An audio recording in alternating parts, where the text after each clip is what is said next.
Hi, welcome replay viewers.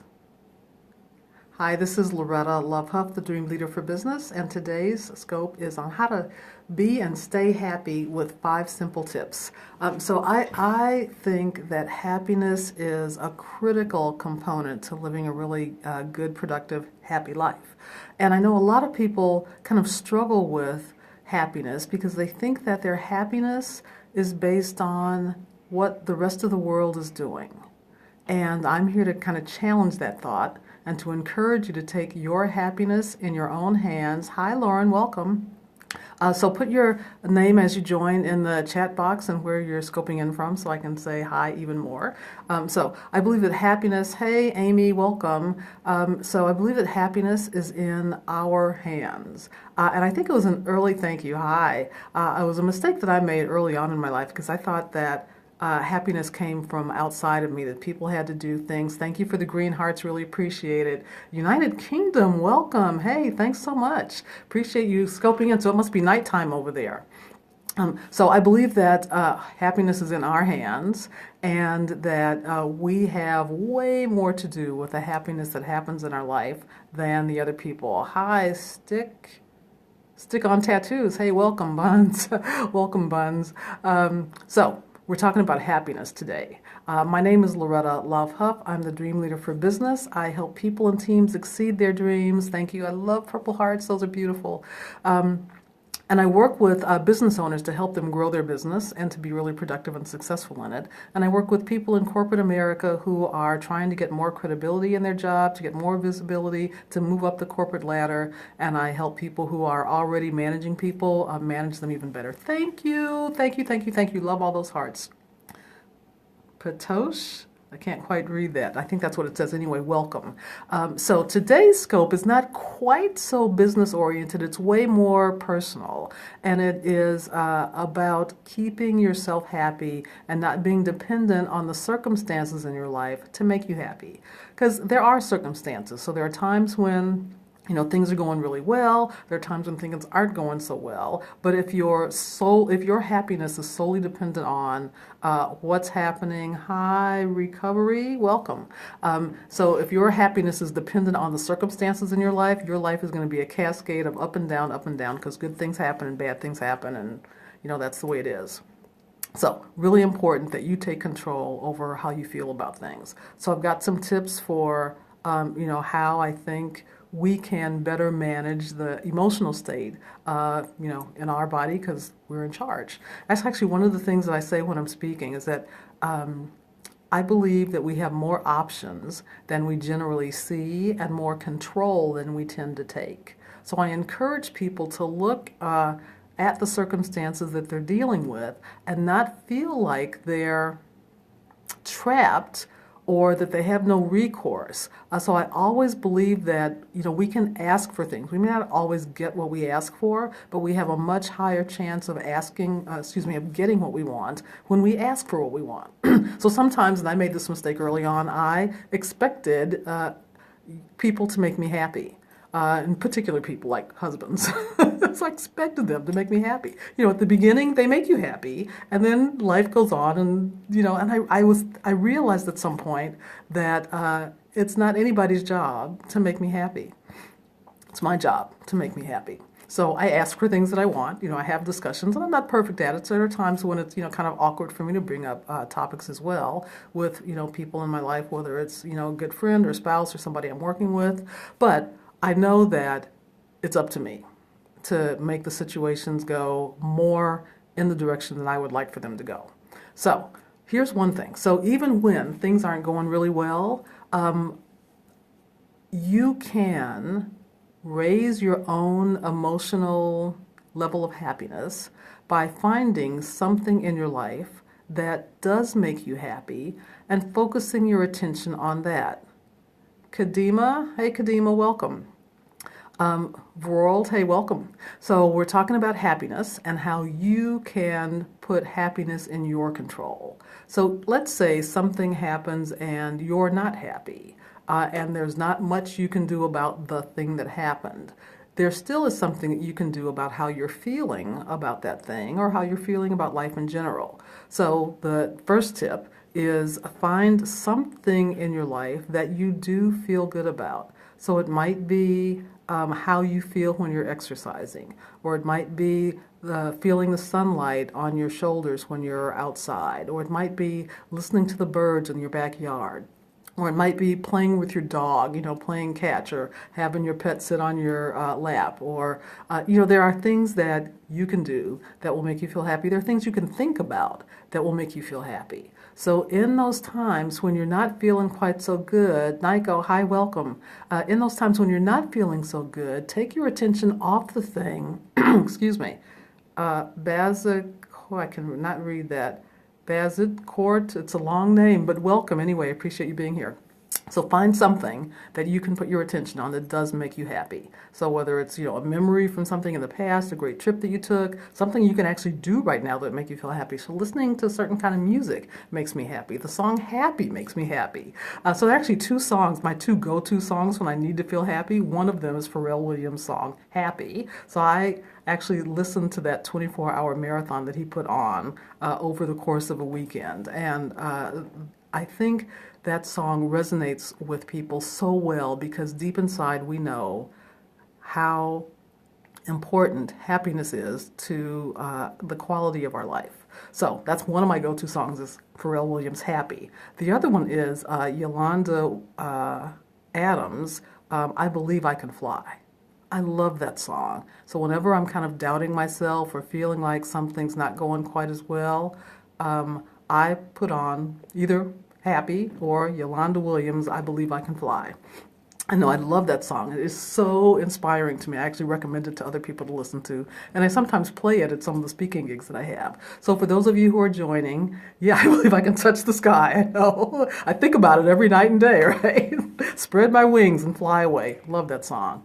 So I was about to say something. I totally forgot what it was. So I'll just keep going. So find one thing in your life that makes you happy and focus on that.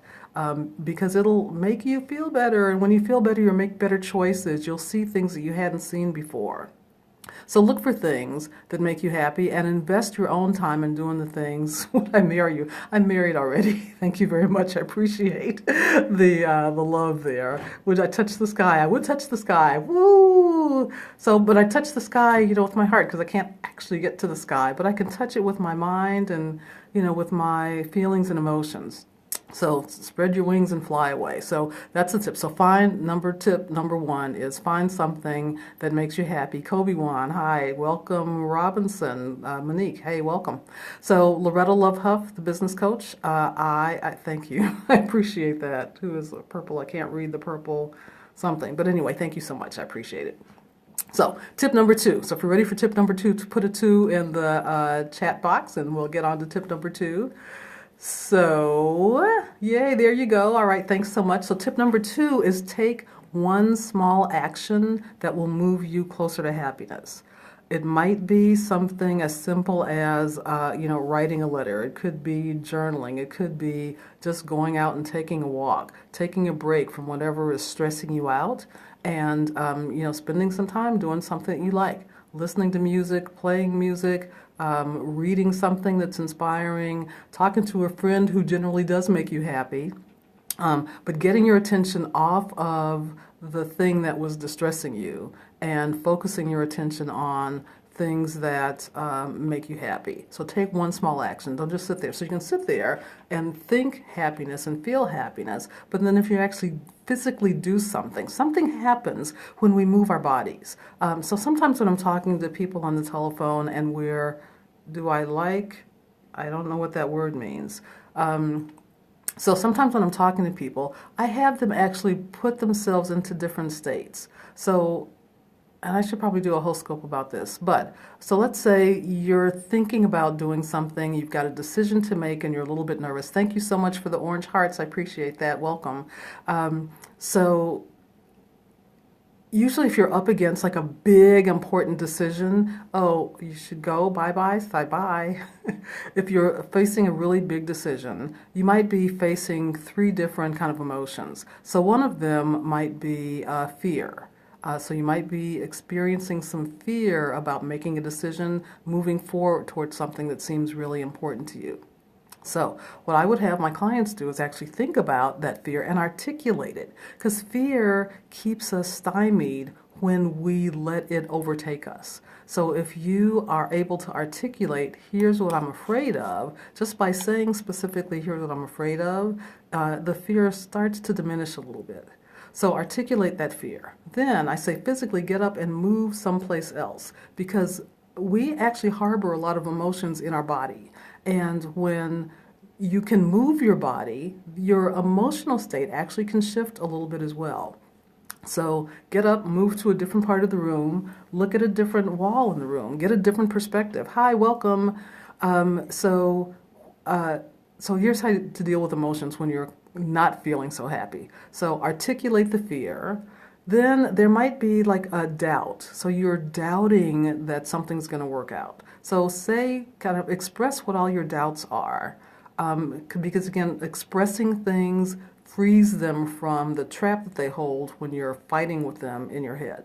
So express the doubt, and then express the fear, and then try to tap into your intuition, which is going to be a little more resident in your heart than in your brain. So tap into your intuition about the situation that you're facing and ask yourself, if I didn't have to worry about these worries and doubts and fears, what is my intuition saying? Does this seem like something that I should move forward with? Welcome, Aldemar. I can't quite read that, but thank you for being here. So, fear, doubt, and worry. Articulate those and then focus on what is it that I really want? How am I going to be happy? What's one step that I can take that will get me closer to the thing that I want? So it might be having a conversation. It might be doing something yourself. It might be asking for help. It might be asking for someone to do something. And just because you ask doesn't mean that they're going to say yes. But if you don't ask, they may not be able to read your mind and might not be able to give you what it is that you want. So then the other thing I was just talking about, tip number 3, is listen to and heed your intuition. So there's a voice of fear, and sometimes people confuse the voice of fear with the voice of intuition. But the voice of intuition is generally kind of a calm voice that guides you, and that when you listen to it, it feels right. It feels like it's resonating. It feels like it's coming from a positive place. And your voice of fear is not going to feel that way. It's going to feel like, oh no, the world is going to end. So you want to give voice to that, because when you give voice to it, it does go away. Because if you try to stifle it, it's going to keep trying to present itself to protect you, because that's what it's trying to do. So welcome. Can't read that. Yankovic and Fanto, welcome to the scope.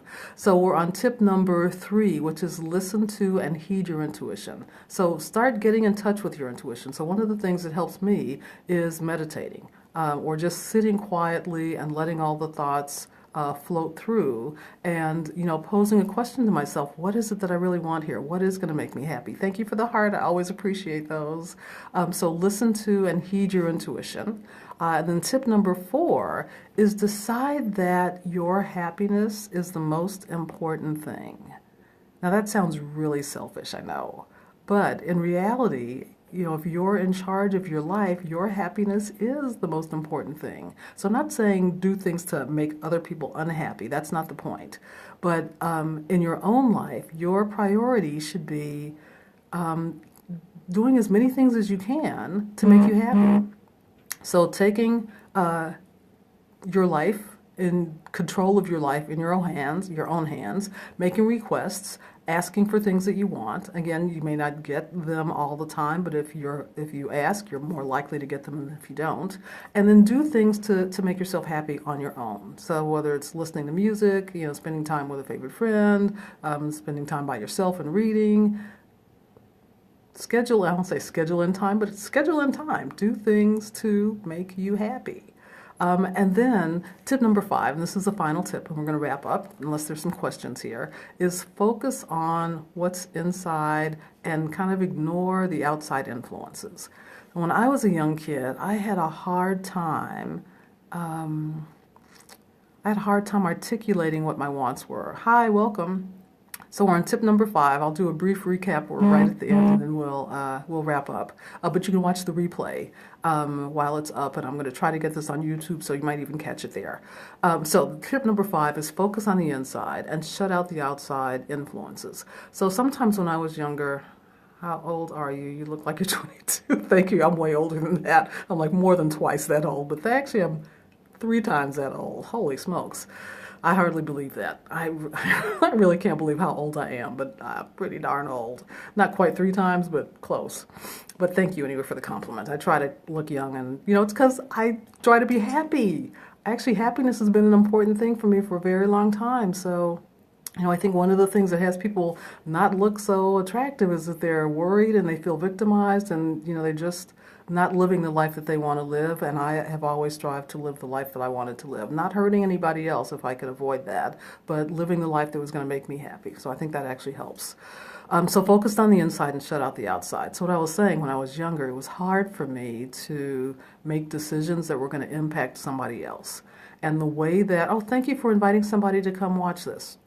So they're going to catch just the last thing. I'm going to do a recap, and then they can watch the replay as well. So when I was younger, if I had a tough decision to make that would impact someone else, hey, welcome. Well, I don't know, Rudy, are you here? Hi, Rudy. Thanks for inviting your husband. Appreciate it. So we're just talking about happiness and how to be more happy in your life. So when I was younger, the way that Arif, welcome.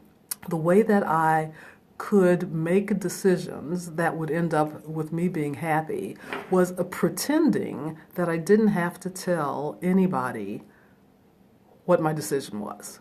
Because I was really worried about what people would think about my choices and my decisions, and how they would react to my choices and my decisions. So it was hard for me to say, here's what I want. Here's what's going to make me happy. And it was hard for me sometimes to even find what was going to make me happy, because I was not able to see the options because I was afraid of what people would, think of my choices. But when thank you so much, I appreciate it. So when I looked inside, pretended like nobody was ever going to know what I decided, it became clear to me what my choice was. That was the thing. It was hard for me to even know what my choice was because I was so influenced by what other people, might think about it. So once I got clear about here's what I really want, then I could divide strategies. I don't quite understand what that is. Doesn't look like English, and I don't know what that means. Thank you for the heart. Appreciate it. So once I got clear about what it was, then I could make decisions about what am I going to say? What am I going to do? How am I going to approach them about this? What am I going to do just to move forward with it? So thank you for the heart. Appreciate that. So that's the 5th tip, is focus on the inside, ignore the outside influences, and then ask for what you want. That's the tip. So let me do a really quick recap here before you go. If you have any questions while I'm doing the recap, feel free to put them in the chat, and I'll try to get to them.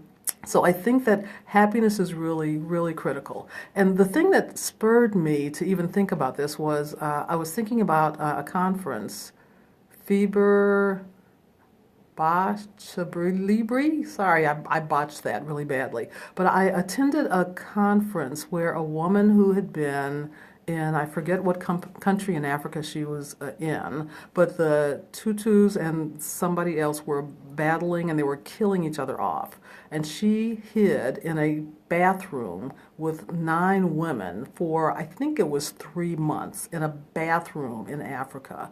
And they were killing everybody around her. I think the people that were hiding her got killed, her family got killed, and still she survived and now goes around the world talking about forgiveness and happiness. And I thought, my God, and she described, I can't do justice to her whole story because it was atrocious, but she described how she spent those months in that bathroom, barely able to eat and not being able to leave that room for fear of being killed. She still talks about forgiveness and happiness. And that her speech inspired me to write something about it because I believe happiness is critical. So here's the recap. Regardless of what's happening in your life, if things are not going the way that you want, find one thing that makes you happy and focus on that. So whether it's the sunlight, your relationship with your baby when it was a baby. So maybe if it's a teenager now, you're not so happy, but find something that makes you happy and think about that. So that will change your emotional state, that will reduce some of the anxiety and fear and frustration that you might be feeling. So invest your energy in emotionally keeping yourself happy, finding things that do make you happy and thinking about them. Don't think about the stuff that's not working so well. Then take one small action. This is tip number 2. Take one small action that will get you closer to feeling happy. So it might be doing something, having a conversation with someone, extracting yourself from a situation, but take some action. Don't wait for the other people around you to do something different to make it happy. You make yourself happy. So take one action and do something different that you can do, that you have control over. Take a walk, do something, go be proactive, put your happiness at the top of the list and do something that will make you happy. So number 3 is listen to and heed your intuition. So shut out all of the input that you're getting. People might be yelling and screaming around you, or giving you the silent treatment, or whatever is happening.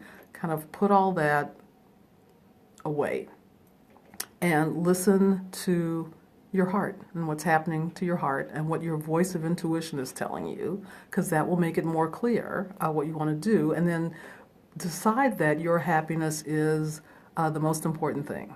So I don't mean to be mean to other people, but to recognize that you're in charge of your life, that you're responsible for your feelings, no one else is, and ask for, that's the other part of the tip, so decide that your happiness is the most important thing. So prioritize things. I'm working with a woman who puts other people's needs ahead of hers often, and then she ends up feeling, helpful. So she likes that she's helping people, but she doesn't like that her needs aren't getting met. So focus on your needs. Decide that your happiness is as important as anyone else's, if not even more important. Then tip number 5 is focus on your inside. Listen to your intuition, to your heart. Shut out the outside influences, and then ask for what you want. So I told a short story. Listen to the replay. I'll tell you. You can listen to the story about how I discovered that strategy and why it's an important one. So I hope that was helpful. I don't see any questions coming up, so I'm going to shut down the broadcast. Thank you so much for listening. Share me with your friends, your followers, and I look forward to seeing you on another Scope. Take care.